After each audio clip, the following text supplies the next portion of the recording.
Welcome back to AF Tales. In today's story, we explore a man who hears the woman he loves call him her stability phase and has to choose between his self-respect and the future he planned. As you listen, notice the moment where you would have walked away. My girlfriend said, "You're my stability era." I replied, "Did you mean it?" Then I left her party, pulled our nonprofit from her company grant list, started driving nights to keep my kids housed, and watched as her mom's meltdown made us go viral.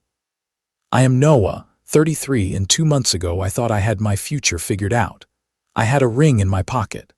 Now it is 2 in the morning in my small apartment above a bookstore on Capitol Hill, and I am trying to understand how it all fell apart. I grew up in foster care across the Midwest. At 18, the system handed me a garbage bag of clothes and a bus ticket. I ended up in Seattle. A caseworker helped me through community college. I started volunteering with kids aging out of the system. Now, I run a nonprofit called Homebase. We help teenagers find housing and jobs when they age out. The pay barely covers rent, but these kids are me from 15 years ago. That matters more than a fancy paycheck. 2 years ago, I met Madison at a volunteer gala. She works in pharmaceutical sales, makes 3 times what I do. That night she wore a blue dress that probably cost more than my monthly rent. She told me she liked that I actually listened. Coffee turned into dinner, dinner into a relationship. Madison walks into a room and everyone turns toward her, confident, funny, polished. Her family is old Seattle money. Her dad is a radiologist. Her mom, Laura, is a corporate consultant. They were polite with me but treated me like a project. At one family dinner, Laura said I had done wonders for Madison's empathy, like dating me was an enrichment program, not a relationship. But Madison herself never made me feel like that. She would show up at Homebase in heels to pack care packages. She listened when I talked about our funding problems. With her, I started to believe maybe I deserved to be happy. So I saved for 6 months and had a local artisan make a ring from reclaimed metal. Something broken turned into something lasting. I carried it for 2 weeks, waiting for the right moment. Then the party happened. Madison's coworker Danielle bought a high-rise condo with a view over the water. Madison talked about that housewarming for weeks. I wore my one decent blazer and tried not to feel out of place among pharmaceutical executives. Around 9, my phone buzzed. Marcus called. He is 19, one of our kids. He was panicking because his roommate bailed on rent. I stepped out onto the balcony to talk him down, promised we would work on it Monday. When I came back in, I walked past the half-open kitchen door. Madison was inside with Danielle and another woman, glasses of wine in hand, laughing. Danielle said, clear as day, "So if he proposed tomorrow, would you say yes?" I froze just outside the doorway. I should have kept walking, but I wanted to hear yes. Madison laughed, her real laugh, the one I know. "Oh God, no," she said. "He is my stability era, my fixer-upper phase. He is great for now, but I am not marrying someone who still shops at thrift stores and drives a Corolla." Glasses clinked. More laughter. Sometimes one sentence rips the mask off everything you thought was real. The ring box in my pocket felt like it weighed 1,000 pounds. My hands went cold. My ears filled with that rushing sound you get when your blood pressure spikes. I turned around and left through the stairwell. I sat in my Corolla for 20 minutes before I could even start the engine. My phone kept lighting up on the passenger seat. "Where did you go? Are you okay?" I did not answer. I went home and sat on my couch until sunrise. At some point I took the ring out. It was beautiful. You could see the history in the metal, all the imperfections. I shoved it into my sock drawer. In the morning, I changed my emergency contact from Madison to Troy, my foster brother who is now a lawyer. Then I wrote an email withdrawing Homebase as a charity partner from her company's corporate social responsibility grant. We had been shortlisted for an $80,000 grant. That money would have covered most of our yearly operating costs.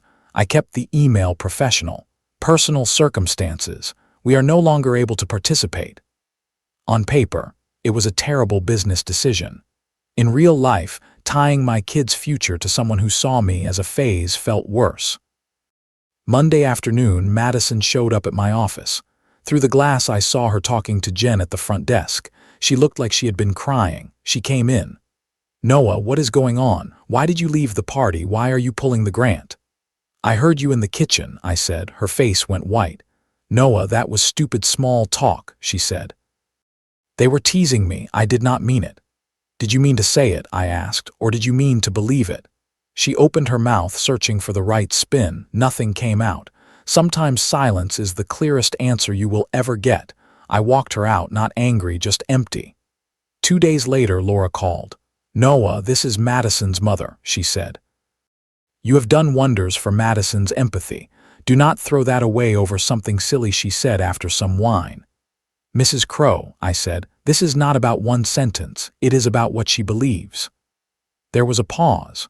Then Laura said quietly, "The truth is, Noah, she is scared of struggling. You represent struggle. That is not her fault." Then she hung up.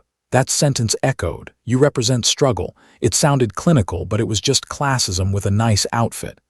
2 weeks later, I got an email from Madison's company. "Budgetary reallocations, grant postponed indefinitely." I knew what that meant. Jen asked if I was okay. I told her we lost the grant. Her face fell. We had already been planning. New furniture, security deposits, a counselor. I did not tell anyone the real reason. I blamed budget delays and internal politics. That night I signed up to drive for a ride-share app. Homebase still needed to run. The kids did not do anything wrong. For the next few weeks, I worked Homebase during the day and drove until 2 in the morning. Marcus kept asking if I was okay because I looked constantly exhausted. "You cannot keep this up," he said. "You are going to crash." "I am fine," I said. We both knew I was lying. Madison kept trying. Long texts every few days, apologies that turned into explanations. "I made a mistake. I was drunk. I said what they wanted to hear. I never meant to hurt you." She kept rewriting the story until she was the victim of a misunderstanding instead of someone who showed me what she really thought. I did not respond. What was I supposed to say? "Thank you for being honest when you did not know I was listening." She started showing up at Homebase during lunch, at my usual coffee shop. Once she was waiting on the steps of my building at 7 in the morning, looking like she had been there for hours. That time I stopped. She looked awful. Red eyes, messy hair, no makeup. "You cannot keep doing this," I said. "You need to move on." "I do not know how to move on from this," she said. "I ruined the best thing in my life over a stupid comment." "But you did mean it, Madison," I said. "You are only sorry because I heard you." She started crying harder. Mrs. Park from downstairs walked by with groceries and gave me a look like I was the villain. There was no satisfying feeling in that moment, just tiredness. Then Laura showed up at my office without calling. She walked past Jen and straight into my small glass-walled room while I was on a call with a housing coordinator. I had to apologize and hang up. "Mrs. Crow, you cannot just walk in here," I said. She sat down, expensive suit, determined face. "Madison is falling apart," she said. "She has barely eaten in 3 weeks. She is not sleeping. She is making work mistakes. You need to understand something about my daughter." "I do not need to understand anything," I said. "She made her feelings clear. I am respecting that." "She made a careless comment because she is terrified," Laura said. "Terrified of ending up like me." That stopped me. "What does that mean?" I asked. "When I was 30, I married Madison's father because he was safe," she said. "A doctor, good family. He is a good man. Kind, stable. We have a nice life, but I have never really been in love with him." This was way more personal than I wanted. "Madison spent her life watching me pretend," Laura said. "So when she sees you, she sees someone she could actually fall in love with, and that terrifies her because it means giving up control. Admitting that the things she thought mattered might not actually matter." "That is not my job to fix," I said. "No," she agreed. "But when she called you her stability phase, what she really meant was that you were the first person who made her feel genuinely stable. She tried to make it smaller because that felt safer." She left. I stared at my screen. That night, driving people home from bars, I kept thinking about what she said. Madison being scared, trying to shrink something real so it fit her idea of success. But I have been scared my whole life. Scared of no food, scared of getting kicked out, scared of sleeping outside in winter. I never tried to make someone small to make myself feel big. Fear explains a lot. It does not excuse everything. The question kept circling my mind.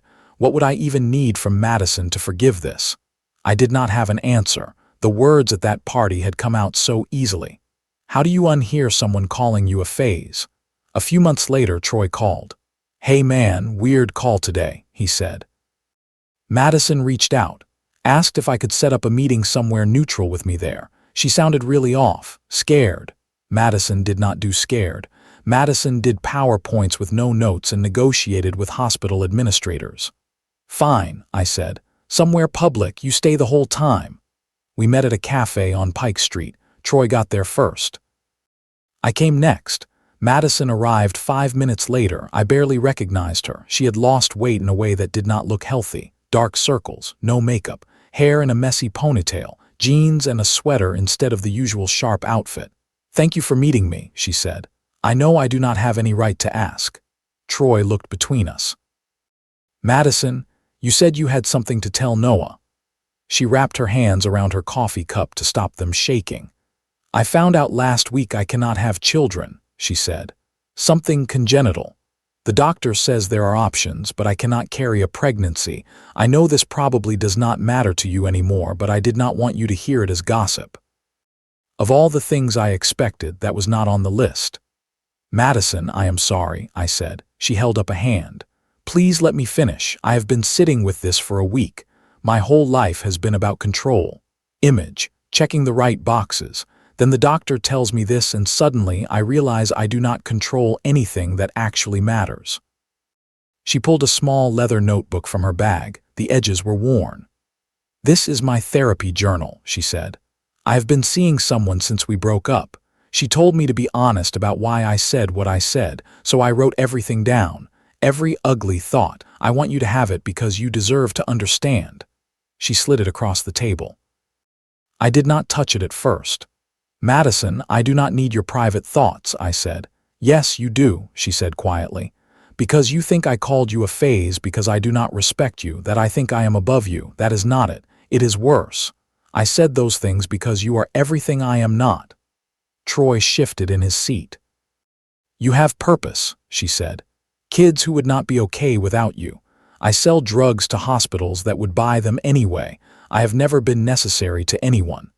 When I am with you, I feel like I have to earn my place in your life. Like I have to justify standing next to someone who actually matters. So I told my friends you were beneath me because it was easier than admitting I felt beneath you." It was quiet except for the espresso machine hissing in the back. I opened the journal.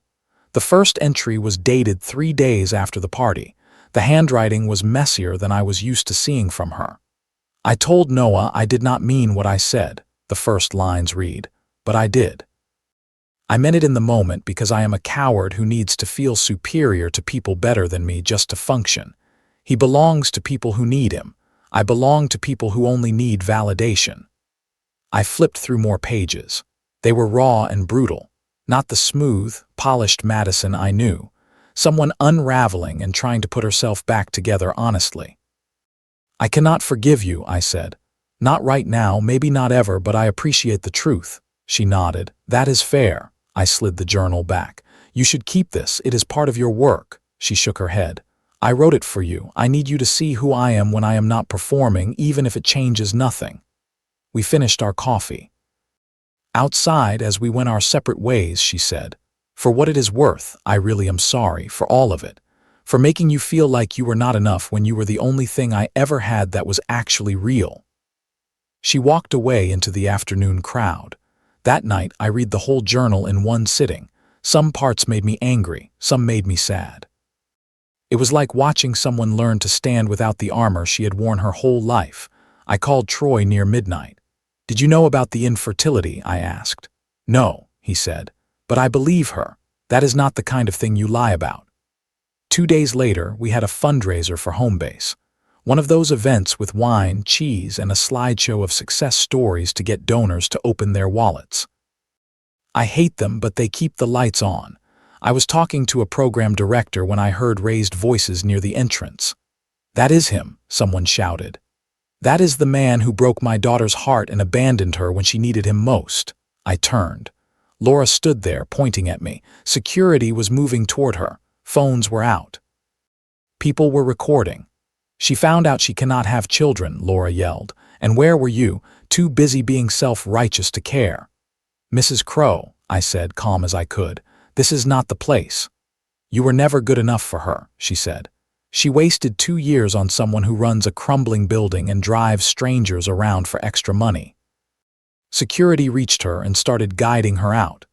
Every donor in that room had just watched Madison's mother publicly trash the organization they were supporting. I went into the bathroom, locked myself in a stall, and just breathed. When I came back out, Jen was waiting. "You okay?" she asked. "Not really," I said. "That was insane." "Who was she?" Jen asked. "My ex's mother," I said. "Long story." We finished the event. I gave my speech. People clapped. Some donors came up to say kind things and carefully did not mention what they had just seen. Then my phone started vibrating nonstop. Someone had posted the video. The caption read, "Wealthy woman crashes nonprofit fundraiser to trash founder for not being rich enough for her daughter. This is what classism looks like." By midnight, the video had been shared a few thousand times. Comments dragged Laura for her words and praised Homebase. People asked how to donate. By morning, Homebase had received $40,000 from strangers who had seen the clip. Jen called at 7. "Noah, check the site," she said. "The donation page crashed, too much traffic." I sat at my kitchen table in my pajamas watching the numbers climb, 50,000, 60, each one with little notes. "Thank you for what you do. For the kids." From someone who was broke once too. Madison called that afternoon. I let it go to voicemail, then listened. "Noah, I am so sorry," she said. "I did not know she was going to do that. I did not ask her to. My whole family is horrified. Please believe me." I called back. "Madison, this is not your fault," I said. "Everything is my fault," she said, crying. "I am the reason you pulled the grant. The reason my mother thinks she needs to defend me. The reason your life is harder." "Listen," I said. "Do you know what came out of it? $90,000 in donations for my kids. More than your company was going to give us. Enough to keep us going and then some. In some strange way, this might be exactly what needed to happen." She did not know what to say. Neither did I. By the end, Homebase had received almost $90,000 from people who saw the video. More than the original grant. Enough for the counselor. Enough to open a second location. Enough for more kids to have a place to sleep that is theirs. The worst moment of my personal life ended up saving the work I care about most. Sometimes the ugliest scenes shine a light in the right direction. Almost a year has passed now. A lot has changed. Homebase is doing well. That viral moment got picked up by national news. It put us on the radar of big foundations. We tripled our funding, hired 2 counselors and a job placement coordinator, opened a second location in the South End. We went from helping 15 kids to almost 50. Marcus, the kid who called me during that party, just got accepted to community college on a full scholarship. He wants to study social work. He told me he wants to do what I do one day, help kids like us. I had to step outside because I started tearing up and did not want him to see. Madison quit pharma sales 6 months ago. I found out through Troy first, then she reached out. She is now a fundraising consultant for nonprofits. Big pay cut, smaller apartment, used car, rebuilding her life from the ground up. We see each other sometimes, not as a couple. That ship has sailed. But we work together on a housing project for girls aging out of foster care. It was her idea. She came to me 3 months ago with a full proposal, contacts, a timeline. She did the work. We meet every couple of weeks in that same cafe on Pike Street to talk about budgets and permits. We keep it mostly professional. Sometimes it is even friendly. We only talk about the past when we have to. usually when her mother's name shows up in some piece of paperwork, and we both wince. Laura and I have not spoken since the fundraiser. Madison says her mother is deeply embarrassed in therapy, trying to untangle her own control issues. Maybe that is true. I do not spend much energy on it. Some things you cannot apologize your way out of. Last month, we had the ribbon cutting for the new housing facility, a converted duplex in Beacon Hill. Room for 6 girls and 2 live-in coordinators. Not huge, but safe and clean and theirs. Madison was there, hanging back during the ceremony. She did not want public credit, even though she had been key in making it happen. I watched her talking to a 16-year-old named Destiny who has been bouncing between homes for 3 years. When most people had left, she walked over. She looked different than the woman I met at that gala, less polished, more grounded. "Do you ever wish we could start over?" she asked. "No," I said, "but I am glad we did not end the wrong way." She nodded and gave a small, understanding smile. Then she went off to talk to the last donors. I stood there watching Destiny and the other girls race up the stairs, argue about rooms, take photos of their new space. Marcus was there too, helping move furniture. He looked at me and grinned. "What is that like?" he asked later. "Like watching someone learn to stand," I said.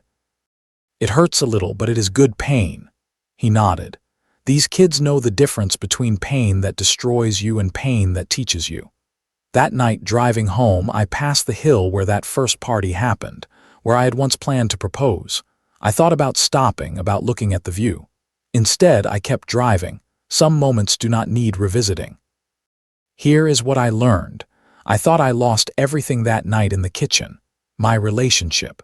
My future. My idea of what love was supposed to look like. But what I really lost was the illusion that I needed someone's approval to be enough. I stopped confusing being tolerated with being loved. I stopped treating the opinions of people who never had to struggle as more important than the reality of the life I built from nothing. Madison is not a monster. She is a person who made a serious mistake and then spent a year trying to become someone who would not make that mistake again. I respect the work she has done. I am glad she is using her skills to help people now. But growth does not erase harm. Insight does not automatically rebuild trust. I can be proud of who she is becoming without needing her back in my life. Sometimes happily ever after is not getting the relationship back. Sometimes it is peace. Sometimes it is walking into a building full of kids who finally have a safe place to sleep and knowing you chose them and yourself over someone who could not see your value. Sometimes it is driving home at night knowing the kids counting on you are okay and realizing that is enough. Lesson 1. When someone calls you a phase behind your back, believe them the first time. Lesson 2. Fear and class anxiety might explain cruel words, but they do not excuse them. Lesson 3. Separating your self-respect from someone else's status can cost you money in the short term and still be the right choice. Lesson 4. People can grow and change, but you are not required to give them another chance after they hurt you. Lesson 5. Purpose and integrity outlast image, money, and approval. Lesson 6. The worst moments can still turn into something good when you keep acting according to your values. What would you have done after hearing that conversation in the kitchen? Would you have stayed and tried to forgive, or walked away and pulled the grant like Noah did? And have you ever had someone treat you like a phase or a fixer-upper in their story? Share your thoughts in the comments.